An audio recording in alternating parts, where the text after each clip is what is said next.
Hello friends, मैं हूँ Reema. Welcome to my channel. आज मैं छोटे बच्चों के लिए बूमर की कटिंग और इसकी सिलाई बताऊंगी। तो ये एक छोटे बच्चे का हाफ पैंट होता है जिसमें दोनों तरफ इलास्टिक लगता है। तो ये मैं 2 साल की बच्चे के लिए बना रही हूँ, जिसका मेजरमेंट है लंबाई 8 इंच रखूँगी। यानी कि नॉर्मल पैंट से अगर बिना इलास्टिक वाले से अगर आप नाप लेते हैं तो उससे 1 इंच बढ़ा के लेना है। तो यहाँ पे मैं लंबाई 8 इंच रखूँगी और उसमें 2 इंच प्लस करेंगे।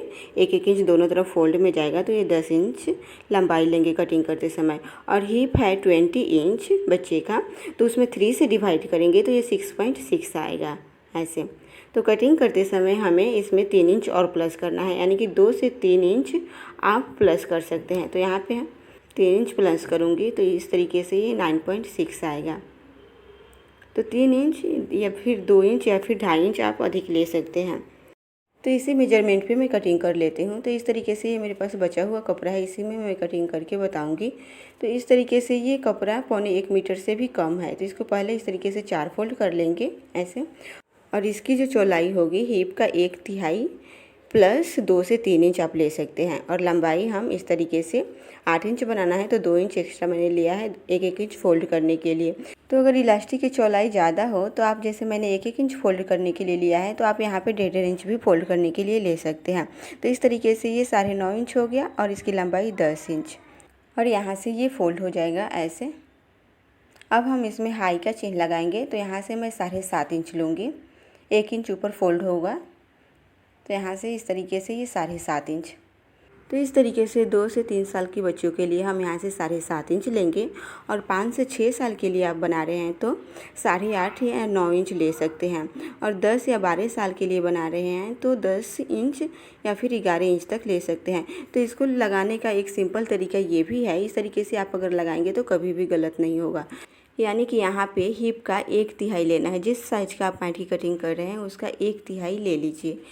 इस तरीके से जैसे मैं पैंट की कटिंग कर रही हूँ, इसका हिप 20 इंच है तो उसका 1/3 लेंगे, यानी 20 को 3 से डिवाइड करेंगे तो इस तरीके से ये 6.6 आएगा। तो हम यहाँ से 6.6 लेंगे। तो इस तरीके से पहले जितना फोल्ड करना है उतना फोल्ड कर देंगे और उसके बाद हमें 6.6 लेना है यहाँ पे ऐसे। तो इस तरीके से पहले जितना फोल्ड करना है फोल्ड कर दीजिए, उसके बाद हिप का 1/3 करके यहाँ पे चिन्ह लगा देंगे तो ये बिल्कुल सही बैठेगा।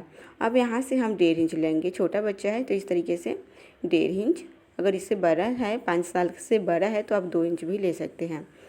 तो अब हम इसे इस तरीके से सीधा कर देंगे तो यहाँ पे एक राइट एंगल शेप बन जाएगा इस तरीके से। तो यहाँ पे जैसे 1.5 इंच है तो 1.5 इंच या फिर उससे आधा इंच एक्स्ट्रा करके यहाँ से इस तरीके से हम गोलाई दे देंगे ऐसे। और यहाँ पे नीचे की तरफ हाई के पास 1 इंच या फिर 1.5 इंच पे चिन्ह लगाएंगे और इस तरीके से यहाँ से तिरछा ला के मिला देंगे। अब इसी चिन्ह पे हम इसकी कटिंग कर लेंगे।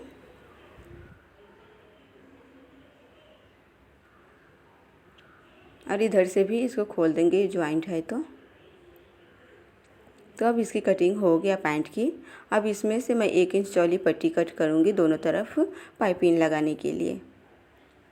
तो ये मैंने 4 पट्टी कट किया है ऊपर नीचे लगाने के लिए। तो इस तरीके से इसकी चौड़ाई मैंने 1 इंच लिया है, तो 1 या 1.25 इंच तक ले सकते हैं। अब हम इसमें इस पट्टी को ज्वाइंट करेंगे। तो इस तरीके से पहले मैंने एक पल्ली को लिया है और यहाँ पे पहले मैं ऊपर के साइड में इसे ज्वाइंट करूँगी। तो इस तरीके से पट्टी को हमें लेना है और पहले 2 फोल्ड कर देना है ऐसे, और यहाँ पे ऊपर के साइड में रख के इसको ज्वाइंट करेंगे। तो ज्वाइंट करने से पहले हम इसे देख लेंगे, यानी कि उल्टे साइड में इस पट्टी को रख के ज्वाइंट करना है। तो आप सीधा उल्टा इसमें देख लीजिए और जो उल्टा साइड है उस तरफ से इस पट्टी को इस तरीके से रखिए और इसके ऊपर आप सिलाई चला दीजिए। तो इसे सिलाई चलाने के बाद इस मार्जिन को इस तरीके से नीचे के साइड में रखेंगे और इस प्रकार फोल्ड करेंगे और इस तरीके से हम इसके ऊपर सिलाई करेंगे ऐसे। तो ये ब्लैक वाली पट्टी के ऊपर नहीं करना है, इस तरीके से मार्जिन को अंदर करेंगे और यहाँ इसके पट्टी के ऊपर सिलाई करेंगे।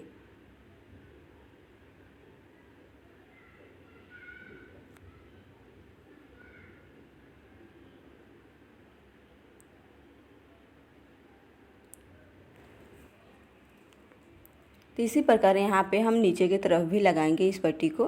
ये पट्टी को इस प्रकार 2 फोल्ड करेंगे और यहाँ उल्टे साइड में रखेंगे इसको और उसी प्रकार इसको ज्वाइंट कर लेंगे।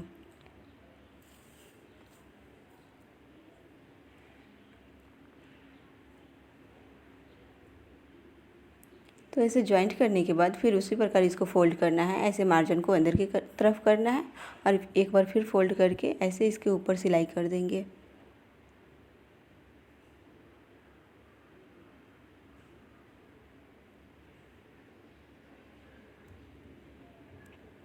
तो ऐसे इसी प्रकार मैंने दोनों पार्ट को तैयार कर लिया है। अब हम इसमें इलास्टिक लगाएंगे। तो यहाँ पे मैंने ये इलास्टिक मैं इसमें लगाऊंगी। तो पहले हम कमर को देखेंगे। जैसे कमर की पूरी गोलाई है 20 इंच, तो उसमें हम क्या करेंगे 3 इंच कम करके इलास्टिक की लंबाई लेंगे। तो यहाँ पे मैं इलास्टिक 17 इंच लूँगी और अगर अधिक है तो काट के निकाल देंगे। और उसके बाद इसमें से आधा आधा इंच इस तरीके से ये सिलाई में जाएगा, तो 2 इंच लगभग और कम हो जाएगा। तो इस प्रकार यहाँ से कट करेंगे और दोनों पार्ट में एक एक इलास्टिक को हम कमर की तरफ लगा लेंगे। तो यहाँ पे मैं एक लगा के बता देती हूँ। तो इस तरीके से मैं सेफ्टी पिन का यूज कर रही हूँ इसे लगाने के लिए। तो इस तरीके से उस सेफ्टी पिन के सहारे उस रबर को हम इसके अंदर लेके जाएंगे, ऐसे खींचते हुए।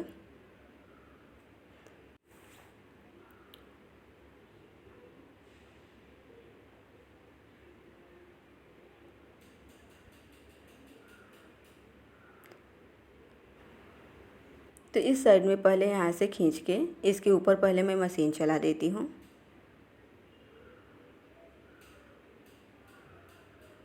ऐसे, ताकि इस साइड से जब हम रबर को ऐसे खींचेंगे तो उस साइड से वो अंदर नहीं आ पाएगा। तो अब हम यहाँ से पिन को निकालेंगे और यहाँ पे भी मशीन चला के इसको अटैच कर देंगे, ऐसे। तो इसी प्रकार मैंने दोनों तरफ दोनों पार्ट में लगा लिया है, ऐसे। अब हम नीचे की तरफ इलास्टिक लगाएंगे। तो इस तरीके से थाई की पूरी गोलाई इसकी है 11 इंच, तो उसमें हम क्या करेंगे 1.5 इंच कम कर देंगे और 1.5 इंच कम करके इलास्टिक लेंगे। यानी कि जितना थाई की गोलाई हो उससे 1.5 इंच कम कर दीजिए। उसके बाद इलास्टिक उतना आप लेके नीचे की तरफ लगा सकते हैं। तो मैं यहाँ पे मैंने 9.5 इंच लिया है और इसी प्रकार मैंने 2 इलास्टिक कट किया है दोनों तरफ लगाने के लिए। तो एक यहाँ पे लगाती हूँ मैं।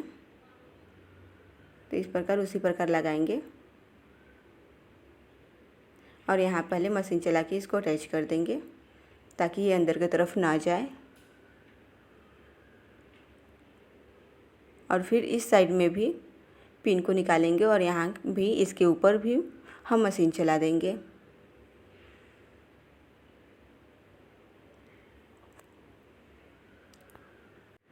तो इसी प्रकार मैंने दोनों में लगा लिया है, ऐसे। अब हम क्या करेंगे यहाँ पे दोनों को ज्वाइंट करेंगे, दोनों पार्ट को। तो इस तरीके से आधा इंच पहले एक पार्ट को बाहर की तरफ निकालिए और यहाँ से मशीन चलाएंगे, यहाँ से।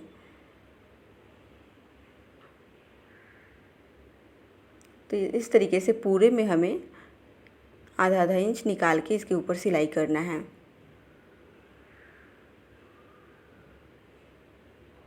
ऐसे। अब उसके बाद इस तरीके से फोल्ड करेंगे और जितना हमने आगे की तरफ निकाला था एक पार्ट को, उसको अंदर के साइड में फोल्ड कर देंगे, ऐसे। तो ये जितना हमने बाहर निकाला था उसको इस प्रकार अंदर के साइड में फोल्ड करके इसके ऊपर सिलाई कर देंगे। तो इस तरीके से पूरे में मार्जिन को अंदर करते हुए इसके ऊपर सिलाई चला देना है,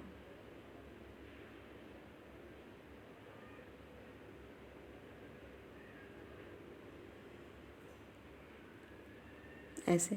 तो इसी प्रकार दूसरे साइड भी ज्वाइंट कर लेंगे, ऐसे।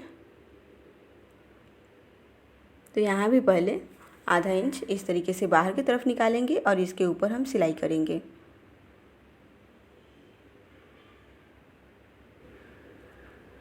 तो ऐसे सिलाई करने के बाद फिर उसी प्रकार ये जितना एक्स्ट्रा है उसको अंदर की तरफ फोल्ड करना है और इसके ऊपर किनारे किनारे सिलाई कर देना है।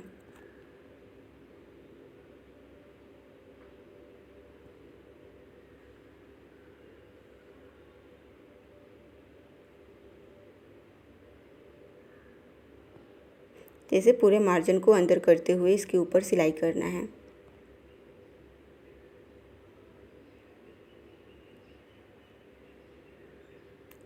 तो ऐसे सिलाई करने के बाद यहाँ पे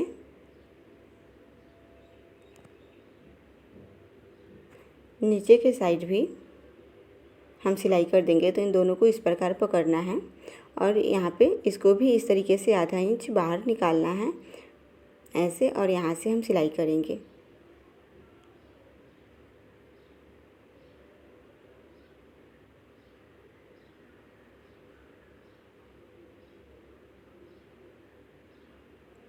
तो इस तरीके से, और फिर जो आधा इंच एक्स्ट्रा है, जितना एक्स्ट्रा है उसको अंदर के साइड में फोल्ड करेंगे और इसके ऊपर यहाँ किनारे पे सिलाई करेंगे।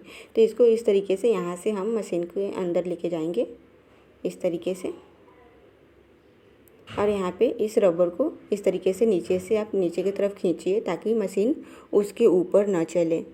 और यहाँ किनारे किनारे सिलाई चलाएंगे इसके, इस तरीके से फोल्ड करते हुए।